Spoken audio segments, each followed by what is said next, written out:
There's a moment that happens several times a day at every single airport in America that most travelers never see. It's the exact second a TSA officer stops looking at the X-ray screen like a normal person and starts staring at it like they've just seen a ghost. Their hand hovers over the button that stops the conveyor belt, and they lean in closer because something inside that roller bag is casting a shadow that just doesn't look right. And in that moment, a traveler who was probably running late, probably stressed out, and definitely convinced they knew the rules is about to have a very bad day.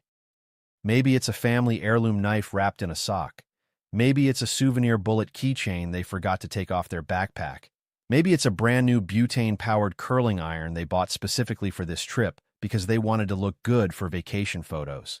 Whatever it is, that item is now the center of attention, and not in a good way. And the thing that always gets me, the thing that makes me want to grab people by the shoulders before they even get in line, is that most of these confiscations are completely avoidable. The rules aren't secret. They're posted everywhere.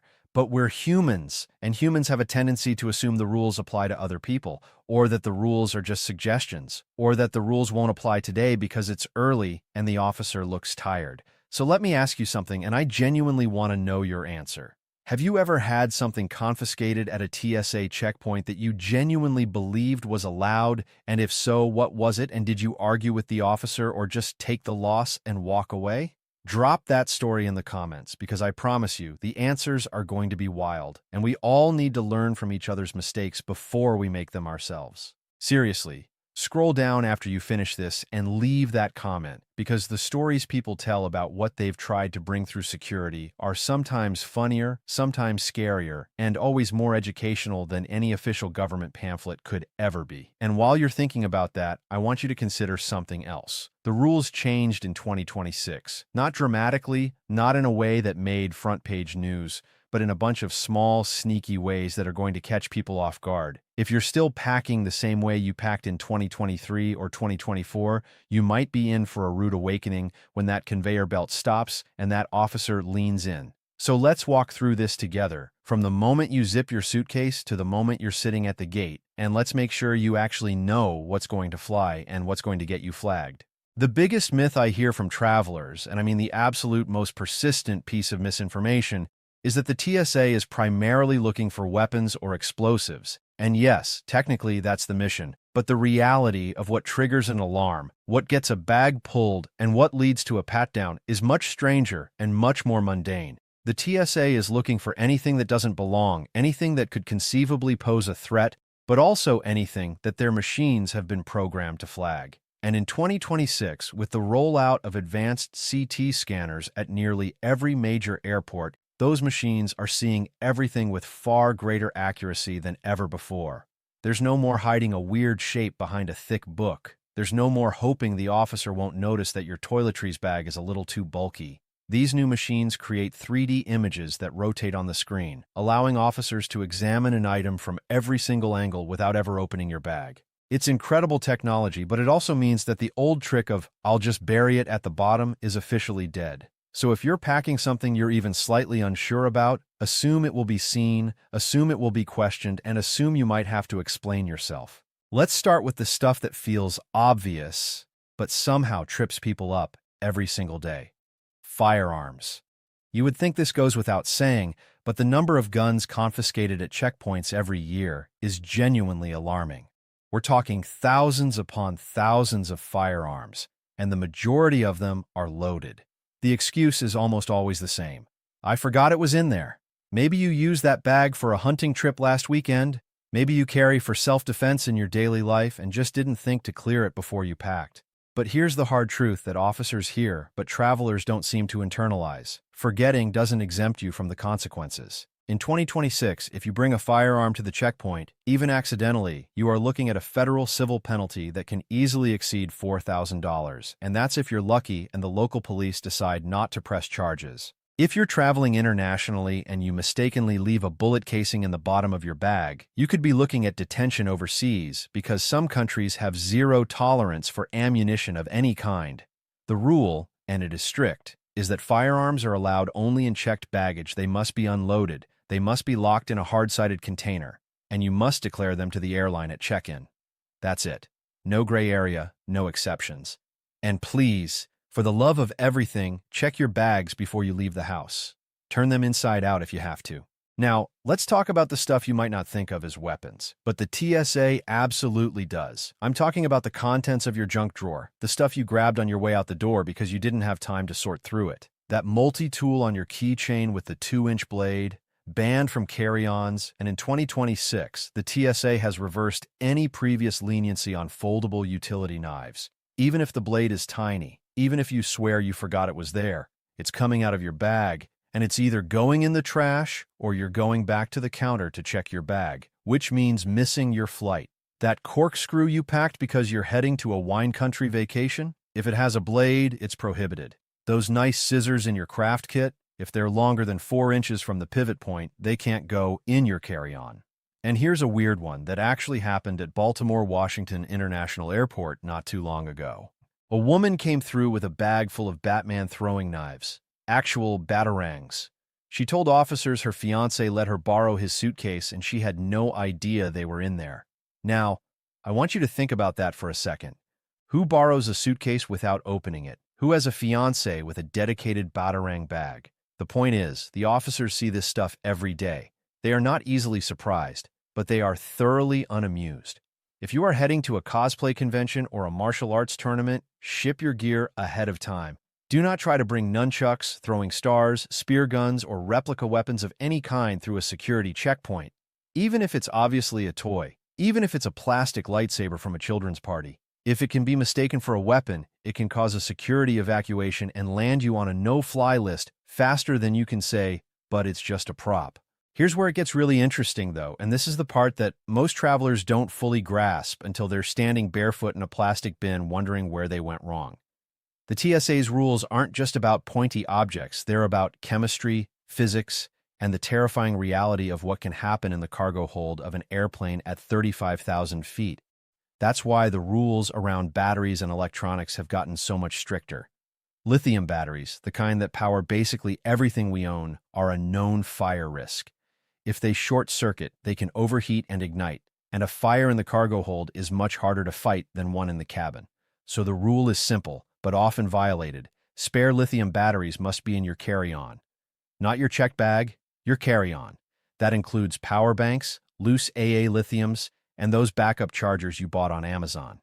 In 2026, the TSA is also cracking down on the size of those power banks. If your portable charger exceeds 27,000 milliamp hours, which is roughly equivalent to 100 watt-hours, it's banned entirely from both carry-on and checked bags. Too big, too risky, too likely to cause a problem. And if you're one of those people who bought smart luggage, the suitcases with built-in batteries that promise to charge your phone while you walk through the terminal, you need to check if that battery is removable. If it's not, if the battery is permanently fixed inside the suitcase, you cannot check that bag. The battery must come out and go with you into the cabin. I've seen people have to throw away $1,000 suitcases at the check-in counter because they didn't know this rule. Don't be that person.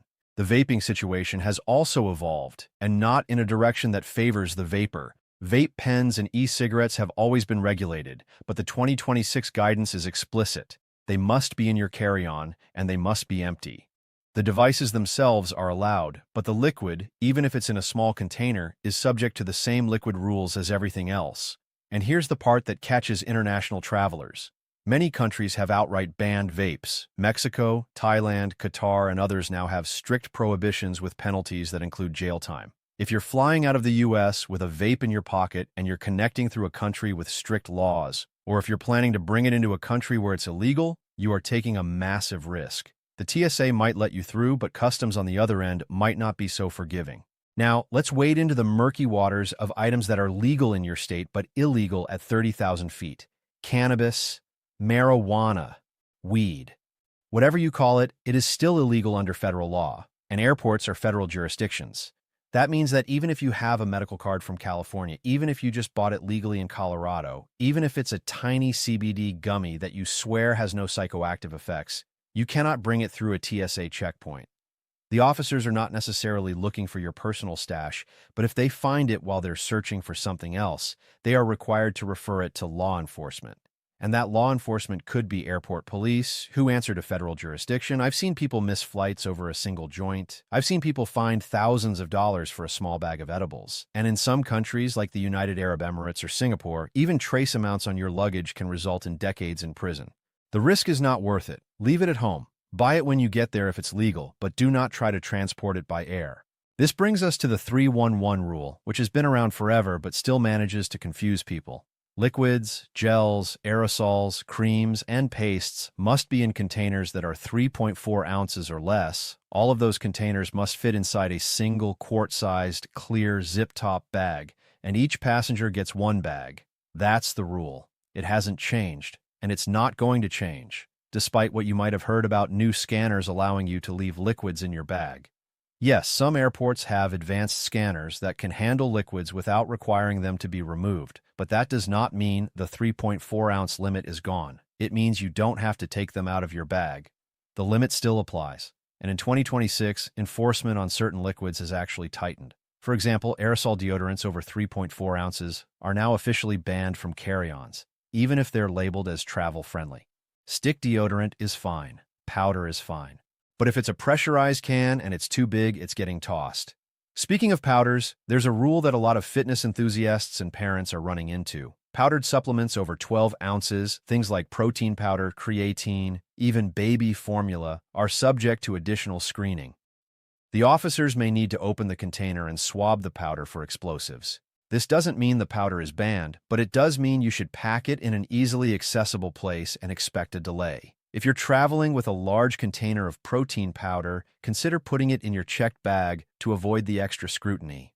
The food rules are a whole separate universe of confusion, especially for travelers coming from overseas or those carrying homemade goods. Solid foods are generally fine. Sandwiches, nuts, dried fruit, hard cheese, cookies, all of that can go in your carry-on.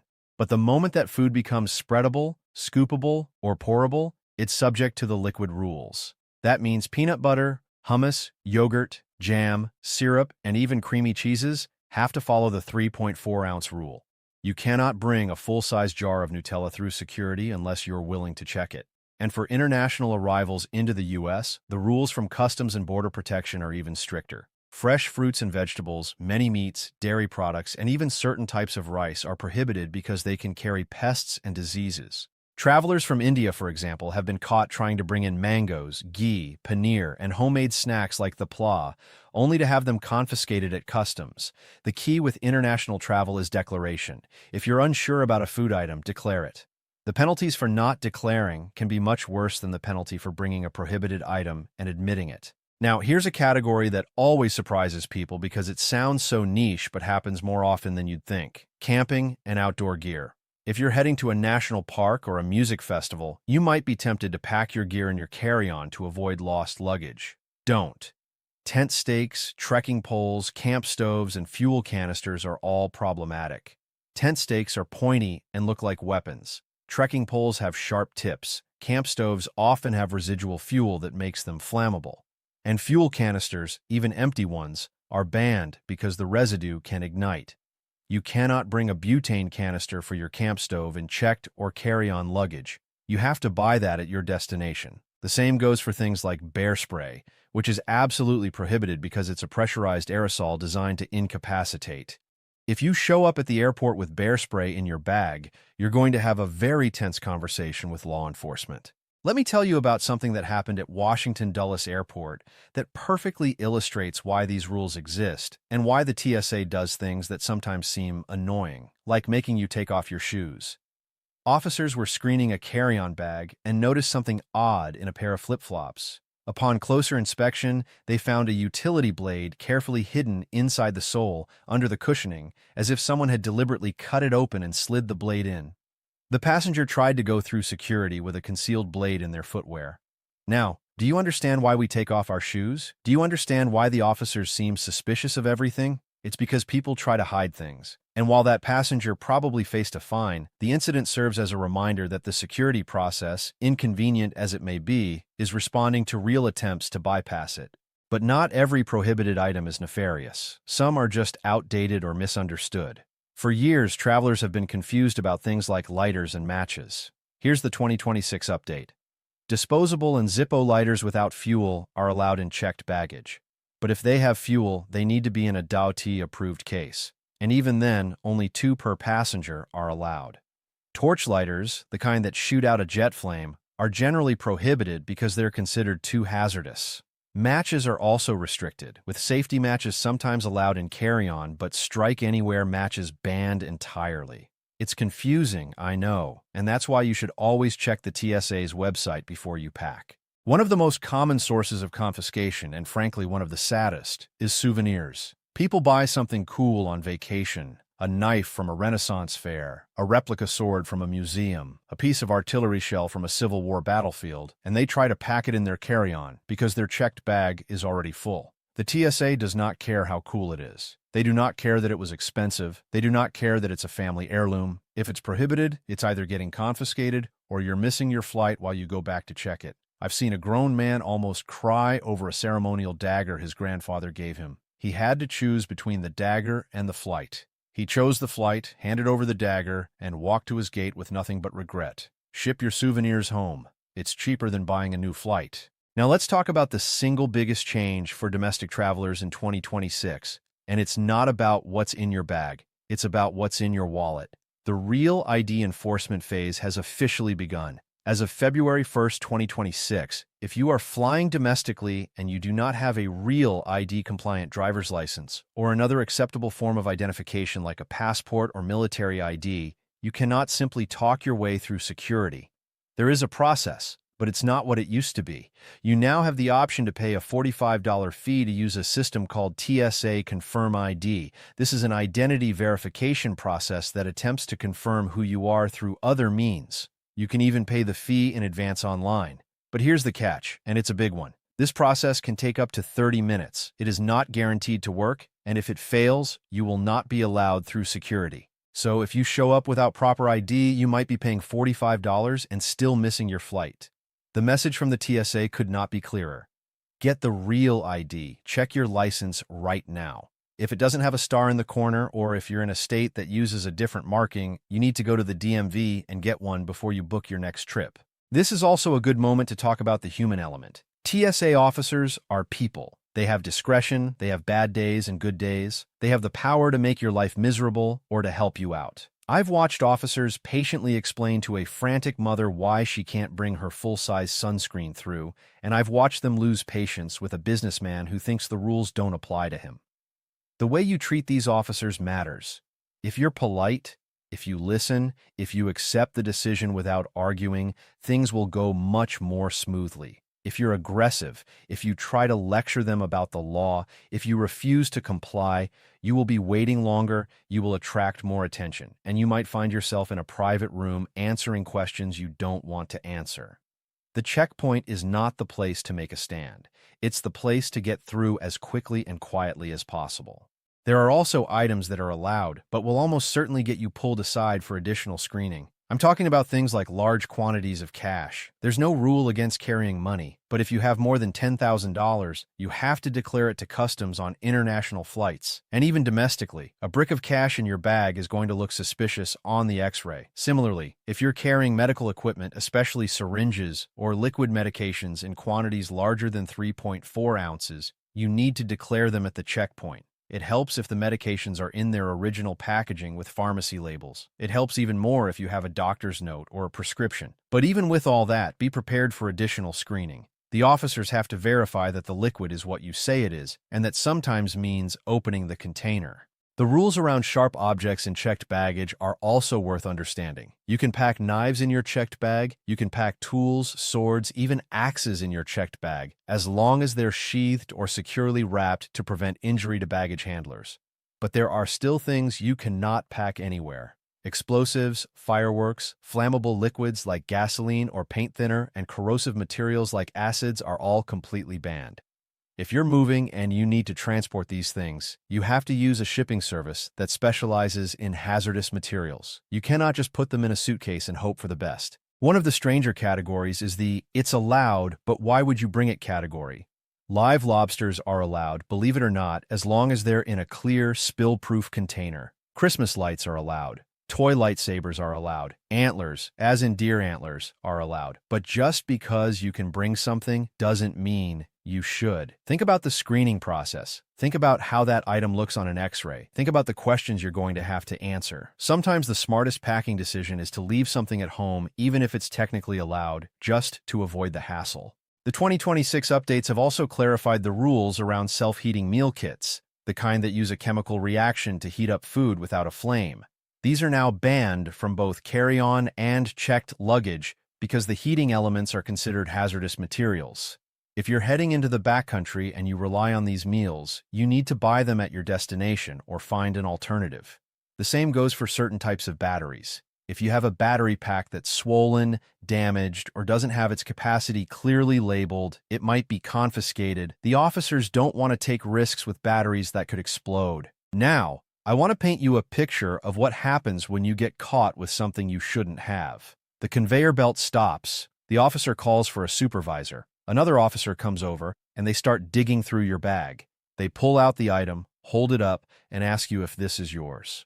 At this point, you have options. If it's something that's allowed in checked baggage but not carry-on, you might be able to go back to the ticket counter and check your bag. But that means leaving the security line, going back out, waiting in line at check-in, and then coming back through security, which could take hours. If your flight is soon, this isn't really an option. If the item is completely prohibited, like a firearm or a replica grenade, the police will be called. You will be questioned, you might be cited or arrested, your name goes into a database, your travel plans are over for the day, and for what? For something you probably shouldn't have packed in the first place. There's also the matter of civil penalties. The TSA can fine you for bringing prohibited items to the checkpoint. The amounts vary depending on the item and whether it's a first offense. For a common item like a knife, the fine might be a few $100s. For a loaded firearm, the fine can exceed $10,000. And these are federal penalties. You have to pay them, or you can't fly. They don't go away. They don't get forgiven. They follow you. Let's talk about international departures for a moment, because the rules don't stop at the TSA checkpoint. When you leave the United States, you're subject to the laws of your destination country. That includes their rules on medications, on food, on electronics, and on personal conduct. Some countries have strict limits on medications that are over-the-counter in the U.S. Some countries prohibit certain types of clothing or literature. Some countries have zero tolerance for drugs, and that includes CBD oil that you bought legally at home. Before you travel internationally, you need to check the U.S. State Department's website for that country's entry requirements. You need to look up the customs regulations. You need to know what you're walking into, because being arrested overseas for something that's legal in the U.S. is a nightmare that no travel insurance can fully fix. One of the most common questions I get is about packing gifts. People want to bring presents for family and friends, and they wrap them nicely, put them in their carry-on, and then get upset when the TSA unwraps them. If you pack a wrapped gift, the officers will unwrap it if they need to inspect it. They're not going to be gentle with the paper. They're not going to re-wrap it for you. If you're bringing gifts, either pack them unwrapped and wrap them at your destination, or put them in checked luggage, where they're less likely to be opened. Another question is about instruments. Musicians often want to bring their guitars or violins into the cabin. Airlines have policies about this, and they vary widely. Some allow small instruments as carry-ons if they fit in the overhead. Some require you to buy a seat for larger instruments. The TSA's role is to screen the instrument, not to enforce the airline's size rules. But if your instrument looks unusual on the X-ray, if it has a dense case or unusual components, it might get additional screening. Be prepared to explain what it is and to have it swabbed for explosives. The TSA website has a feature called Can I Bring that's actually quite useful. You can type in an item, and it will tell you whether it's allowed in carry-on, checked, or not at all. I use this all the time when I'm packing something unusual. It takes 10 seconds and can save you hours of frustration. Bookmark it, use it, trust it. As we move through 2026, the trends in airport security are clear. More technology, more scrutiny, and less tolerance for ignorance. The days of playing dumb and getting away with it are over. The scanners are too good, the officers are too well trained, and the consequences are too severe. If you want to get through security without drama, you have to take responsibility for what's in your bags. You have to check your pockets, your compartments, your kids' backpacks. You have to read the rules and follow them. I want to leave you with a thought experiment.